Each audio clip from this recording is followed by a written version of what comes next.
As a دعویٰ career کبھی کبھی ہم یہ چیز سن سکتے ہیں کہ یار تم اس امت کی تبدیلی کی بات کر رہے ہو جو تعلیم میں پیچھے ہے، طاقت میں پیچھے ہے، اور ان کا اکنامکس میں کوئی خاص رول نہیں ہے. ان کے کریکٹر تو دیکھو، لائن میں صحیح نہیں لگتے، رولز توڑتے ہیں. یہ امت کو اللہ نے قرآن میں بہترین امت کا ہے، یہ کیسے تبدیلی لائے گی؟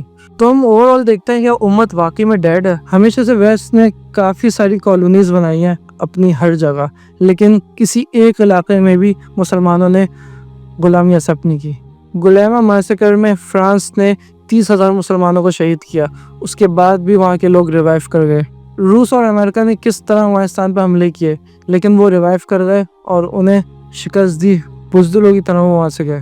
ایون ابھی ریسنٹ ایگزامپل لے لیں فلسطین کی، کس طرح کوئی ملک ان کا ساتھ نہیں دے رہا اور وہ اکیلے اللہ کو پکار رہا ہے.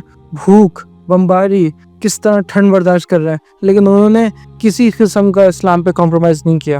ایون ہم نے پاکستان بھی اس لیے حاصل کیا تھا کہ ہم لا الہ الا اللہ کو یہاں پہ نافذ کریں. ہم لاکھوں مسجد اور مدارس خود ہی چلا رہے ہیں اپنے پیسوں سے، گورنمنٹ اس کا فنڈ نہیں دیتی. فلسطین میں یا جب بھی سیلاب آتے کس طرح لوگ بھر کے فنڈنگ کرتے ہیں. ایون حکمرانوں کو بھی پتہ ہے کہ اسلامک ٹچ چیزوں میں دینا ضروری ہے، ورنہ امت اس کو نہیں ایکسیپٹ کرے گی. جب باہر سے بلاگرز پاکستان آتے ہیں اور ان سے کوئی پیسے لینے تیار نہیں ہوتا. اور ابھی ریسنٹلی میں نے ڈاؤن نیوز پہ دیکھا کہ پوری دنیا میں پاکستان 17th پوزیشن میں آتا ہے جو کہ لوگوں پہ صدقہ خیرات اور پیسے دے کے مختلف چیریٹیز میں مدد کرتا ہے. سوال یہ اٹھتا ہے کہ 42% لوگ جو یہ ایکسپریس کرتے ہیں کہ ہمارے پاس اتنے پیسے نہیں ہے کہ ہم لوگوں کی مدد کر سکیں، اگر ہمارے پاس ہوتے تو کرتے.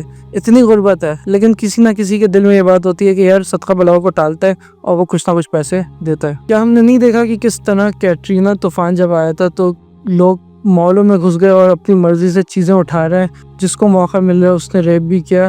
کس طرح سوسائٹی آؤٹ آف کنٹرول ہو گئی تھی. ایون کون سے شہر میں آگ لگی تھی؟ بہت گندی آگ لگی تھی. لاس اینجلس میں دیکھ رہا تھا کہ آگ لگی اور سارے گھر جلے ہوئے ہیں، تو کئی سارے چوروں کو اریسٹ کر رہے ہیں. لوگ ان جلے ہوئے گھروں سے جا کے سامان نکال رہے ہیں مالک کی پرمیشن کے بغیر. ٹائم اسکوائر کس طرح اسے ٹریڈنگ کا ہب کہتے ہیں، وہاں اتنے سارے اسکیمرز ہوتے ہیں. کرونا میں لوگ بے لگام ہو گئے تھے، مالوں میں گھس گئے تھے. نیو یارک کے اندر گولڈ مارکیٹ میں سونا بیچتے ہوئے لوگوں نے ایک اسکیم کیا.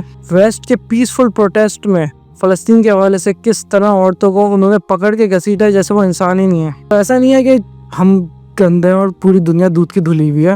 ایز اے مسلم اگر ہم واقعی چینج چاہتے ہیں تو ہمیں امت کے پوٹینشیلز کو دیکھنا ہوگا، نہ کہ ہم یہ بول کے رک جائیں کہ یار جاہل عوام ہے ان پہ تو کام کرنے بیکار ہو.